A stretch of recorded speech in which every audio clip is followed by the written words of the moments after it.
भाजपचे कार्यकर्ते सूरज साखरे यांच्यावरती गोळीबार झाला आणि तो जो स्पॉट आहे तो हाच स्पॉट आहे। या ठिकाणी काम सुरू असतानाच आहे ते नेमके या ठिकाणी झटापट झाली आणि त्यामध्ये गोळीबार झाला।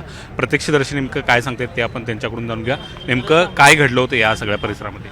काय नाही, ते अपार्टमेंटमध्ये काम चालू आहे त्यांचं सूरज साखरेंचे।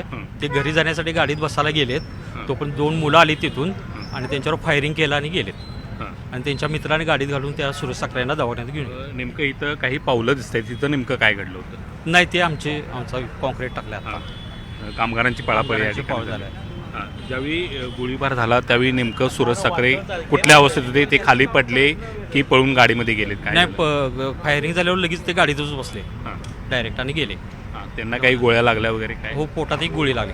पोटात गोळी लागली। जे फायरिंग करायला आलेले साधारण किती लोक होते? काय होते? दोघं होते, टू व्हीलरवरून आलेले दोघं होते। त्यांनी काय मास्क वगैरे तोंडाला बांधले? काय नाही, ओपन होते। आणि त्यांनी कुठल्या दिशेने गोळीबार केला?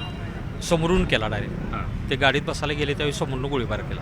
ओके, म्हणजे गाडीत बसत असताना तो गोळीबार केला आणि ती लगेच पळून गेले। ती दोघं सुद्धा पळून गेले?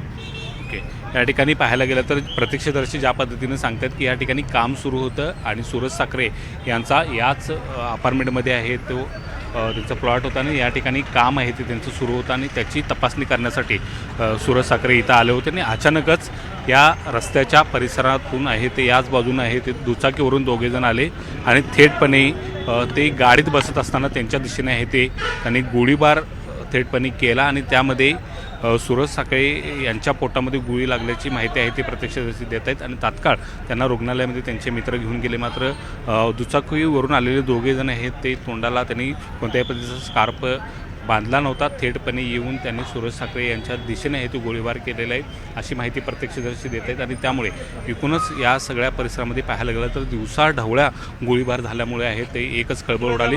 सध्या कोल्हापूरचे पोलीस अधीक्षक निलतपल सर या ठिकाणी दाखल झालेले आहेत। ते या एकूणच घटनास्थळाचा आढावा घेत आहेत, पंचनाम्याचा आढावा घेत आहेत। अद्याप ही जे संशयित आहेत ते पोलिसांच्या हाती लागलेले नाहीत, त्यांच्या तपासासाठी पथकं आहे ते पाठवणार आहेत। मात्र एकूणच पाहायला गेलं तर या घटनेनंतर एकच खळबळ आहे ते कोल्हापूरमध्ये उडाल्याचं पाहायला मिळते। नेमकं हा हल्ला कोणत्या हेतून झाला, त्याला काही राजकीय अँगल होता, आर्थिक देवघेवीचा अँगल होता का, याची तपासणी आहे ते पोलीस अधिकारी करत आहेत।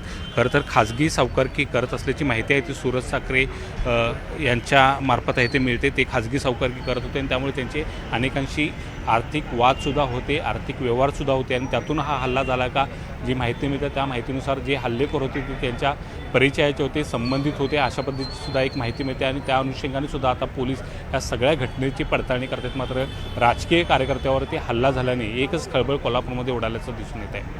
Video journalist Sandeep Padesar, Dnyaneshwar Salunkhe, news 18 Marathi, Kolhapur.